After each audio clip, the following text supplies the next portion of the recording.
नमस्कार। प्रभा साक्षी news network और आप सभी का स्वागत है। लोकसभा चुनाव से पहले बीजेपी अब की बार 400 पार का नारा लगा रही है। यह नारा हकीकत बनता है या नहीं, यह तो चुनाव परिणाम बाद ही पता चलेगा, लेकिन इतना तो है ही कि चुनावी तैयारियों के लिहाज से बीजेपी इस समय अन्य दलों से काफी आगे नजर आ रही है। आम चुनाव की तारीखों की घोषणा से पहले बीजेपी अपने उम्मीदवारों की 2 सूची जारी कर चुकी है। इस दौरान देखने को मिला कि सिर्फ मीडिया ही नहीं, बल्कि जनता भी बीजेपी उम्मीदवारों की सूची में शामिल नामों को जानने के लिए उत्सुक थी।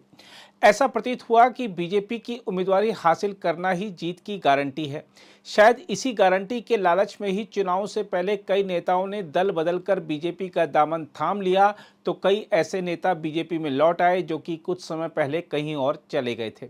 चुनाव से पहले जिस तरह बीजेपी से लोकसभा चुनाव का टिकट हासिल करने के लिए होड़ दिखी, वह अभूतपूर्व थी।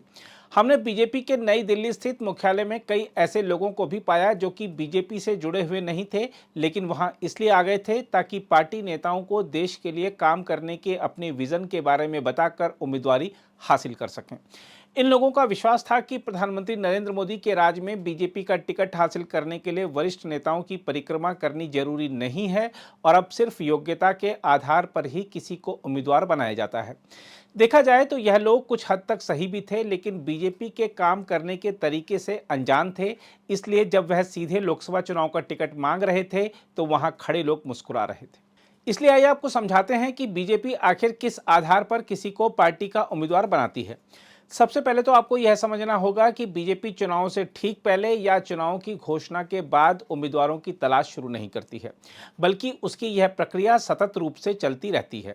मसलन जैसे अभी लोकसभा चुनाव होने हैं तो उसके लिए उम्मीदवारों के नामों पर मंथन 1.5 साल से चल रहा है। अभी बीजेपी की केंद्रीय चुनाव समिति की जो 2 बैठकें हुई हैं, उनमें सिर्फ उन नामों पर मुहर लगाने का काम हुआ है जो कि पार्टी की विभिन्न समितियों ने केंद्रीय चुनाव समिति को तमाम तरह की रिपोर्टों के साथ संलग्न करके भेजे थे। हमारे पास सूत्रों के हवाले से जो खबरें हैं उसके मुताबिक आइए आपको समझाते हैं जब बीजेपी की केंद्रीय चुनाव समिति की बैठक होती है तो उसमें क्या होता है। उदाहरण के लिए लोकसभा चुनाव की बात करते हैं। प्रधानमंत्री नरेंद्र मोदी की उपस्थिति वाली बैठक में पार्टी अध्यक्ष जगत प्रकाश नड्डा केंद्रीय चुनाव समिति के सदस्यों को सबसे पहले यह बताते हैं कि आज किन राज्यों की सीटों पर चर्चा होनी है। उसके बाद उस राज्य से बीजेपी मुख्यालय में पहले से आकर बैठे हुए पार्टी के प्रदेश अध्यक्ष, मुख्यमंत्री, उप मुख्यमंत्री या विधायक दल का नेता, राज्य के पार्टी प्रभारी और यदि किसी केंद्रीय मंत्री के पास उस राज्य का प्रभार है तो उनको भी बैठक में बुला लिया जाता है। मान लीजिए कि उस राज्य में 25 सीटें हैं। सबसे पहले उन सीटों पर चर्चा की जाती है जहां किसी को फिर से मौका देना है। प्रदेश अध्यक्ष एक एक कर सीट का नाम बोलते हैं और बैठक कक्ष में मौजूद बड़ी स्क्रीन पर उस सीट के दावेदारों का परिचय फोटो के साथ एक एक करके आता रहता है।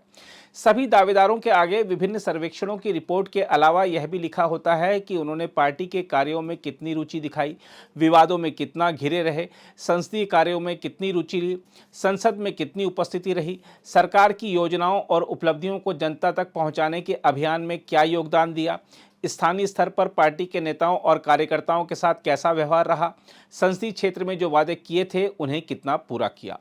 इसके अलावा उस क्षेत्र के राजनीतिक और सामाजिक समीकरणों से संबंधित ग्राफ के अलावा उस सीट पर विपक्ष की ओर से खड़ी की जाने वाली चुनौतियों पर चर्चा की जाती है। राज्य के नेता एक एक करके हर दावेदार के नाम के गुण और दोष बताते हैं। उसके बाद बीजेपी संगठन के राष्ट्रीय महासचिव उन एजेंसियों की सर्वेक्षण रिपोर्ट दिखाते हैं जो बीजेपी ने उस क्षेत्र के संभावित प्रत्याशियों को लेकर करवाई होती है। वह यह भी बताते हैं कि आरएसएस और उसके आनुषंगिक संगठनों की ओर से उस क्षेत्र के प्रत्याशी के लिए क्या फीडबैक मिला है।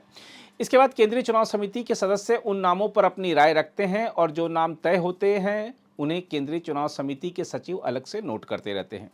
जिन नामों पर केंद्रीय चुनाव समिति का कोई सदस्य या खुद प्रधानमंत्री उस पर आपत्ति जता दें तो फिर पार्टी की प्रदेश इकाई को उस सीट के लिए और नाम सुझाने के लिए कहा जाता है। कई बार ऐसा भी होता है कि नामों पर चर्चा करने के लिए आई प्रदेश इकाई टीम को कह दिया जाता है कि किसी भी निवर्तमान सांसद या पहले लड़ चुके उम्मीदवार को इस बार मौका नहीं दिया जाएगा, इसलिए सभी नाम नए होने चाहिए। इसी तरह एक के बाद एक अलग राज्यों के नेताओं को बुलाकर चर्चा की जाती है। मान लीजिए कि एक दिन में 4 राज्यों पर चर्चा हुई, तो उन 4 राज्यों की जिन सीटों के लिए नाम तय हो गए हैं उसे जारी करने से पहले एक बार फिर से पार्टी के राष्ट्रीय अध्यक्ष को दिखाया जाता है और फिर मीडिया को नाम जारी कर दिए जाते हैं। हम आपको यह भी बता दें कि पार्टी की राज्यों की चुनाव समिति केंद्रीय चुनाव समिति में नाम भेजने से पहले सभी दावेदारों की सूची बनाती है। इस सूची में वह नाम तो होते ही हैं जो दावेदारों ने खुद आवेदन करके दिए होते हैं, साथ ही इसमें वह नाम भी होते हैं जो बीजेपी की स्थानीय इकाई, संघ और उसके आनुषंगिक संगठनों के पदाधिकारियों की ओर से भेजे गए होते हैं।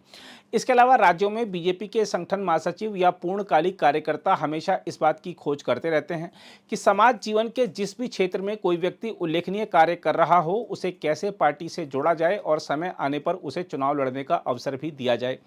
ऐसे में यदि वह कोई नाम सुझाते हैं तो उसे भी इस सूची में शामिल किया जाता है। इसलिए आपको बीजेपी की सूची में कई बार विभिन्न क्षेत्रों के ऐसे प्रोफेशनल्स का नाम भी देखने को मिल जाता है जिन्होंने कभी टिकट के लिए आवेदन ही नहीं किया था। किसी राज्य के उम्मीदवारों को तय करते हुए यह भी ध्यान दिया जाता है कि वहां की सूची में अनुभवी नेताओं, युवाओं, महिलाओं, पार्टी के प्रति समर्पित कार्यकर्ताओं के साथ ही समाज के सभी वर्गों को पर्याप्त भागीदारी मिले। बीजेपी के टिकट के लिए एक और जरूरी बात यह है कि व्यक्ति पार्टी का सक्रिय सदस्य होना चाहिए। पार्टी की सामान्य सदस्यता तो सभी को मिल जाती है, लेकिन सक्रिय सदस्यता हासिल करने के लिए कुछ अनिवार्यताएं हैं जिन्हें पूरा करना होता है। लेकिन अक्सर उन लोगों को इन अनिवार्यताओं से छूट मिल जाती है जो बड़े नेता होते हैं और दल बदलकर बीजेपी में आते ही टिकट हासिल कर लेते हैं। ऐसे नेताओं को अक्सर आपने देखा होगा कि वह सामान्य सदस्यता वाली पर्ची मीडिया को दिखाते हुए खुद के बीजेपी में शामिल होने की घोषणा करते हैं और अगले ही दिन या कुछ ही घंटों में उम्मीदवारी भी हासिल कर लेते हैं। बहरहाल बीजेपी का टिकट हासिल करने की जो प्रक्रिया लोकसभा चुनाव में है वही विधानसभा और अन्य चुनाव में भी होती है।